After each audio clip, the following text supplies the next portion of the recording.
R2.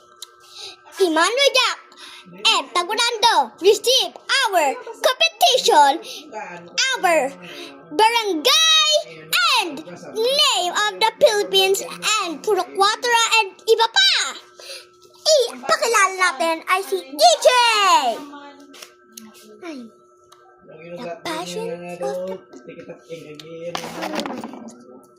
I receive. I receive na ang mananalo ay si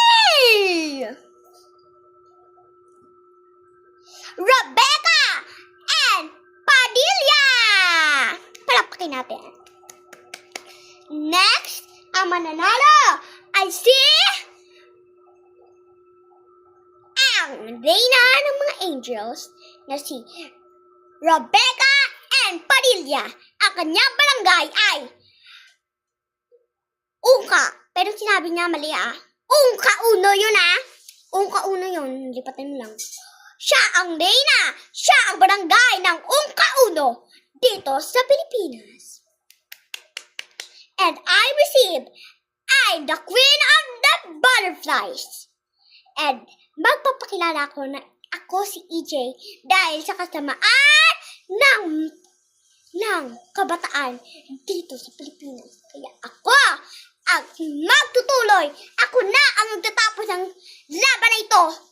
And go back. Time yan. Bet, the microphone. Hi, girls.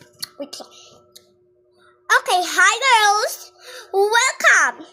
And ayun, nanalo ako. Nakita yun naman nila ang akin. At the contestant of the Philippines, Emmanuel Jack and Tagurando, and our Fenash, and this is our contender. Susuotin na ito ang lasa na ito at magaganda kami at magsusuot mo lang kami sa iba na kwarto. Okay, magtatago na kami sa sapata. Okay, 4, 3, 2, 1. Okay, bye-bye. Mamaya na kami magpapakita ng our skin.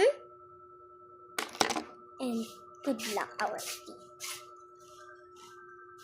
Rebecca and Padilla. Hi, girls. Diba, sabi ko nga sa inyo, magpapaganda ito, Kaya ano pang hinihintay nyo? Isuot nyo na ito, O, isuot mo na. EJ. Emmanuel Jack and Tagurando. And pwede din siyang tawagan EJ